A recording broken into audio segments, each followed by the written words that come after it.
Sports Mindanao Connection. Adlaw karon nga Biyernes, Setyembre 5 tuig 2025. Thank God it's a Friday na gayud mga kabombo og di na ta maglangay pa sa pagtunol sa nakadiya na usag nato nga mga katikaran nga nahagpat dili lamang diri sa tong dakbayan apalakip na usab sa kasikbit natong mga dapit pinaagi sa tong mga kaubanan ingon man no sa kinatibuk ang pwersa sa Bombo Radio Philippines ingon man usag ngining mga nagkadaiya natong mga kaubanan sa managlahing dapit diri sa Mindanao. Kaya atong sugdan ang unang pagpabarog ngadto sa ugna sa mga balitang among nahipos diri sa among dakbayan apan ay pamaniana no. Kaya una lakat sa mga panahon diri karon sa among dakbayan grabe ang maong kusog nga bunog sa pag-ulan sukad pa hapon sa hapon nga may resulta ni ngadto sa pagtaas sa level sa tubig apan kaluyan sa Ginoo miubos man pud hinuon ang level sa tubig baha nga kaluyan sa Ginoo wala kayo na stranded nga mga pasahero ingon man usab nga mga motorista. Pagpabarog na sa unang hugna sa mga balitang among nahipos karong buntaga. Gumikan human nga gihagit ni acting Davao City Mayor Sebastian Base Duterte si President Ferdinand Bongbong Marcos Jr. atol sa nahimo na usag nga pagpanguna niini the time nga gihinumdum ang nahimo mangilngig nga Rojas Night Market bombing last September 3, 2016. Gibutyag ngadto sa amo ang mayor diri nga si Mayor Baste ug gihagit niya si PBBM nga og pwede unahon og imbestiga ang iyang kaugalingon na usag nga igadaw nga si House Speaker Martin Romualdez gumikan katingad-an nga in a span of 3 years sa pagpangutangdanan usag ni PBBM gikan 200 million pesos nga statement of assets, liability and net worth ni Romualdez ni dako ni abot ngadto sa bilyon ang kantidad sa salen ni Romualdez gani midepensa kagahapon ang tawag nini ang House of Representatives nga og buot daw ni Mayor Baste ilabi na sa mga Duterte nga mahibal-an ang unsay salen ni Romualdez masabing maayo daw nga unahon sa mga Duterte nga i-release ngadto sa publiko ang ilaha na usag nga salen if the Dutertes truly believe in accountability.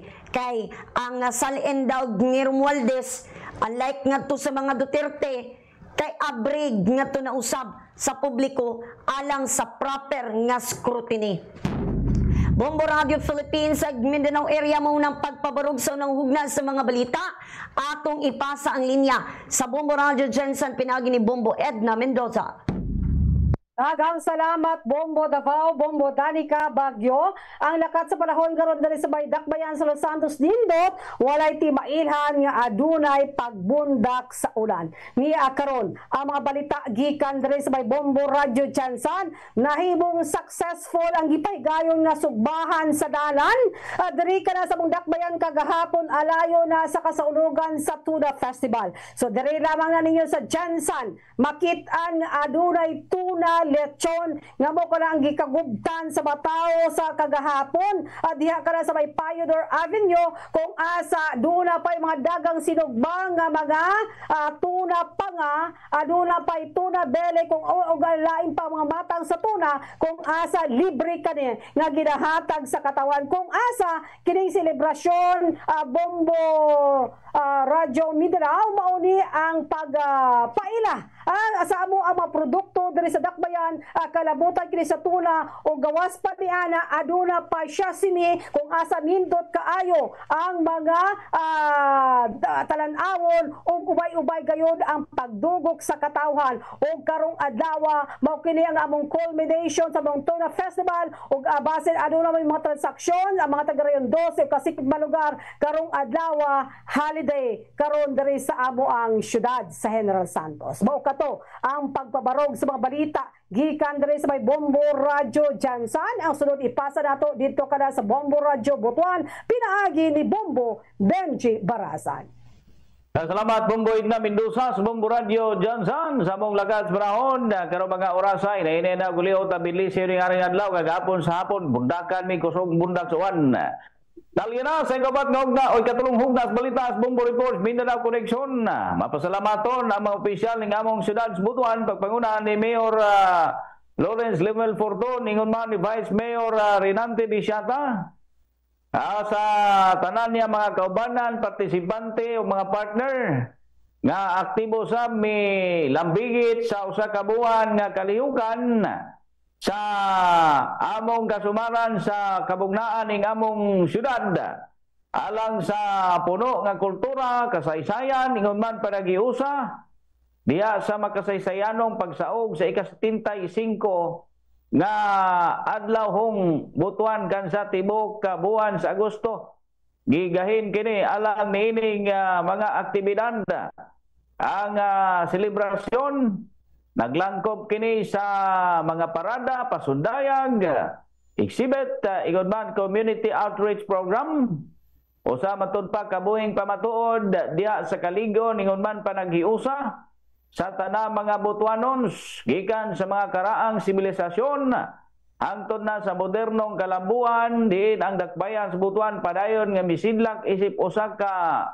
brilyante sa riyon nagdanag matud pas paglaom ingon man ang progreso ang tema matud pa nining kasulugan sa kabuan nga Butuan daw brilyante kasawa shining through time together nagpasabot matud pas panagiusas katawan ingon man padayon matud pang pagtanaw sa mas hayag nga kaugmaon alang matud pa sa tanan Bumbo Radio Mindanao. Kamanay ang tulong hugnas balita sa Bumbo Reports Mindanao Connection ang upat atong pabarugon gikan ni Dapitas Bumbo Radio Coronadal pinagisab ni Bumbo Donald Pitogo. Salamat Bumbo Radio Butuan, Bumbo Bejebrasan mga kabombo may buntag kanatong tanan. Ang lapas panyempon na payans Coronadal buntag sa Biyernes 5 sa bulan sa Setyembre 2025 medyo panuron pa ang kamanangan ug medyo maambon doon ay mga fogs sa pila ka parte sa Dakbayans Coronadal. Papabarog na sa ikapat ng hugna alang sa mga balita sa Bumbo Reports Mindanao Connection. Malampuson nga misungka sa otoridad ang 18 tanan kamakatapos ang terorista grupo Dawla Islamiyah o ginalakipan sa nawa kakatapos ang New People's Army o NPA sa 6th Infantry Company Division Philippine Army o kining division nga pinakadako sa tibuok Pilipinas. Ibatigayon ang nasambit nga seremonya sa pagsungka sa bahin sa 92nd Infantry Battalion Headquarters sa Barangay Salbo, Dato, Saudian, Patungan, Maguindanao del Sur. Sumala pa kang 6th Infantry Division Commander Army Major General Donald Gumiran, Commander sang 6th ID, may promisa ang iyang pamunuan sa misungka ang motorista nga kagrebelde nga nagbalik sa bakan sa gobyerno kag nagpahayag sa pagsuporta sa kalinong sa lugar nga pagabuligan sila sa militar.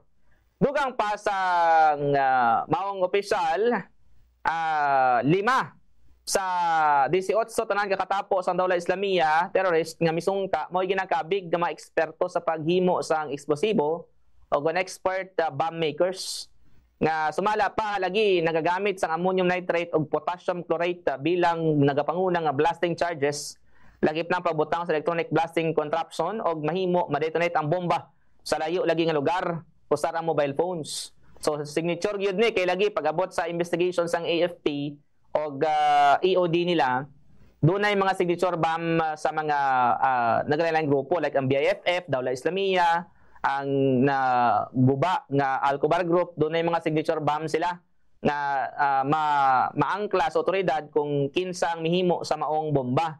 Samtang duha kakatapo pod sang rebelde nga New People's Army ang misungka kay Lieutenant Colonel Eric Zen Dacuco, commanding officer sang 105th Infantry Brigade kag kang Mayor George Palgi sa Kiamba sa Sarangani Province, jurisdiction sa Gyapon sang 6th Infantry Company Division. Misungka ang mga rebelde o terorista sang nagkalilain nga mga matagas kalibre sang armas o ilang ginausar sa pakigbato sa gobyerno sa Pilipinas. Nampuso naman nga gasungka ang mga ini o giatagan sa bulig pinansyal o pangabuhian ang mga misungka nga rebelde o terorista agod nga makapangabuhi sa malinong og matawhay o una makabalik na sa ilahang tagsa ka mga pamilya. Kay lagi isa pod sa rason o mga circumstansya nga ilahangin patubang kay lagi padayon ang panagbangi sa gobyerno sa mga rebelde o terorista nga grupo. Ang rason nila kay mao lagi ang gutom, lagi kung gisa dunay mga samad sila o hampulan na sa mga dahon-dahon da sa higad, unya ang AFP butangan sang mga medical parapernalyas, unya sila kung maka-inkwentro sa otoridad dunay mga dahon-dahon mula tong ilahang ginabutang. So lugi kayo. Gutom og focus military operation, strategize nga operations sang otoridad og mga modernisasyon sa AFP.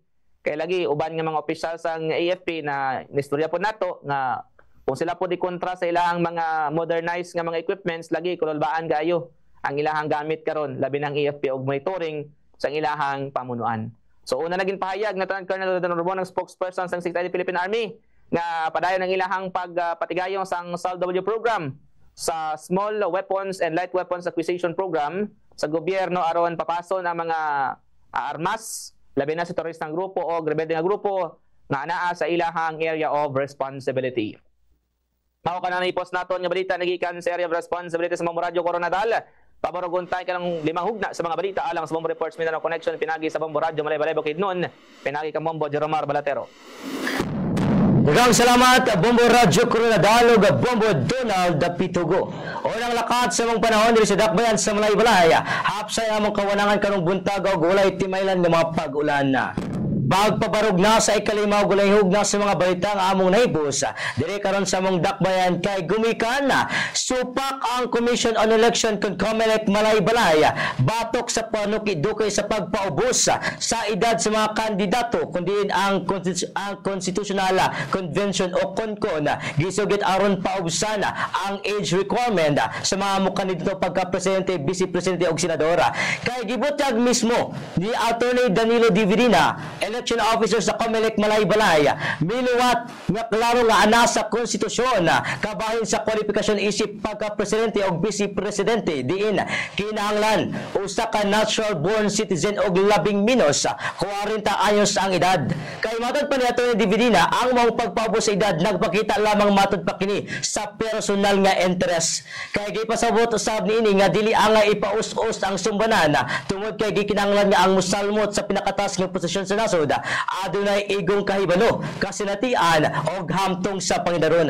Gidugang posab nini nga mahimong makadaot kini sa kalidad o integridad sa tong pagpili og lider kay samtang gisugit usab ni Dividina nga mas angay tutukan ang pagpataas o pagpalapad sa kwalifikasyon aron masiguro nga ang mga mulingkod sa pagdumala sa nasod angay og andam sa mong dakong katungdanan. Bombo Radio Philippines, Mindanao area, mao ka ng pagbarog sa ikalimang gulayong na sa balita atong ibalik ang linya sa anchoring station sa Bombo Radio Davao, pinagi ni Bombo Danica Baguio. Mga kabombo, magkatunag langkob sa atong Bombo Report sa Mindanao Connection adlaw karong Biyernes, Setyembre 5 tuig 2025. Thank God it's a Friday na gayud and syempre no nabati og ng kauban nato atong mga kaubanan sa Bombo Radio Jensen pinagi ni Bombo Edna Mendoza, sa Bombo Radio Butuan Bombo Benji Barasan, sa Bombo Radio Coronadal Bombo Donald Pitugo, sa Bombo Radio Malay-Balay Bukidnon si Bombo Jeromal Balatero. And siyempre, nanukad sa diriya sa Bombo Radio Davao, siya Bombo Danica Baguio. At kaming tanan nag-ingon, basta radio, Bombo! Oras sa Bombo